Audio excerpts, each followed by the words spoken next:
NGM Kannada this vlog.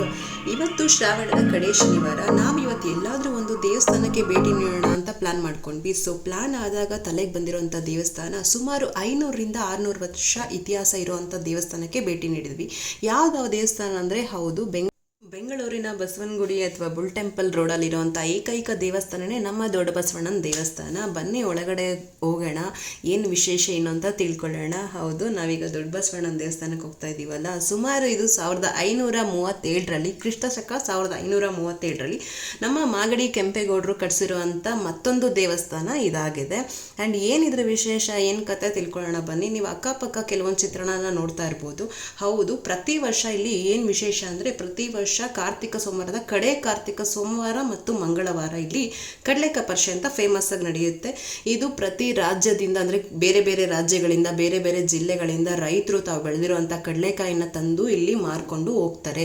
ಯಾಕದು ಆ ಥರ ಎಲ್ಲ ಮಾಡ್ತಾರೆ ಅಂತಂದರೆ, ಹೌದು, ಮೊದಲು ಏನು ಮಾಡಿದ್ರಂತೆ, ಬಸವಣ್ಣ ಇಲ್ಲಿ ಮೊದಲು ಬೆಳೆ ಎಲ್ಲ ತೆಗಿತಾ ಇದ್ರಂತೆ. ಬೆಳೆ ಬೆಳೀತಾ ಇರಬೇಕಾದ್ರೆ ಬಸವಣ್ಣ ಅವ್ರು ಬೆಳೆದಿರೋಂಥ ಬೆಳೆನೆಲ್ಲ ಕೈಲಾಸದಿಂದ ಇಳ್ಕೊಂಡು ಬಂದು ಅದನ್ನೆಲ್ಲ ತಿಂದು ಖಾಲಿ ಮಾಡಿ ಹೋಗ್ತಿದ್ನಂತೆ. ಸೊ ಆಗ ರೈತರೆಲ್ಲ ಒಗ್ಗಟ್ಟಾಗಿ ಏನು ಮಾಡಿದ್ರಂತೆ, ದೇವರಲ್ಲಿ ಒಂದು ಮೊರೆ ಇಟ್ರಂತೆ, ನಾವು ಬೆಳೆದಿರೋದನ್ನ ತಂದು ನಾವೇ ನಿಮಗೆ ಅರ್ಪಣೆ ಮಾಡ್ತೀವಿ, ಆದರೆ ದಯವಿಟ್ಟು ಈ ರೀತಿ ಮಾಡಬೇಡಿ ಅಂತ ಬೇಡ್ಕೊಂಡಾಗ ದೇವರು ಅದಕ್ಕೆ ಒಲ್ದು ಏನು ಮಾಡ್ತಾನೆ, ಪ್ರತಿ ವರ್ಷ ನಡೆಯುವಂಥ ಸೋಮವಾರ ಮತ್ತು ಮಂಗಳವಾರ ಕಾರ್ತಿಕ ಮಾಸದಲ್ಲಿ ನಡೆಯುವಂಥ ಕಡಲೆಕಾಯಿ ಪರಿಷೆಗೆ ಒಪ್ಕೊಂಡು ಏನು ಮಾಡ್ತಾನೆ, ಆ ರೀತಿ ಬೆಳೆ ತಿನ್ನೋದನ್ನ ನಿಲ್ಲಿಸ್ತಾನೆ ಅನ್ನೋದು ಒಂದು ನಂಬಿಕೆ. ಆ್ಯಂಡ್ ಗೊತ್ತಿಲ್ಲ ಇದಿಷ್ಟು, ಹೌದು, ಇತಿಹಾಸ ಆಲ್ಮೋಸ್ಟ್ ನಂಬೋ ಥರನೇ ಇದೆ.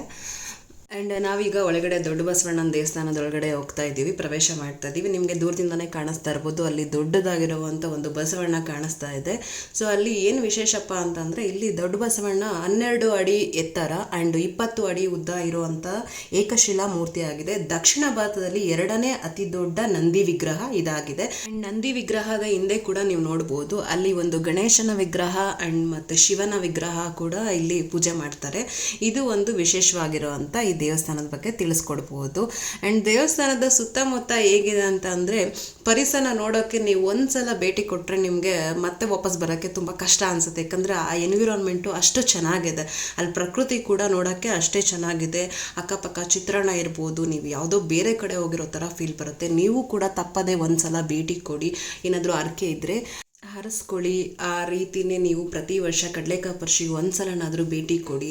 ನಿಮಗೂ ಕೂಡ ನಿಮ್ಮದೇ ಆದ ಬೇರೆ ರೀತಿ ಯೋಚನೆ ಬರುತ್ತೆ. Thank you for watching this video and subscribe ಮಾಡಿ, ಶೇರ್ ಮಾಡಿ, ಲೈಕ್ ಮಾಡಿ.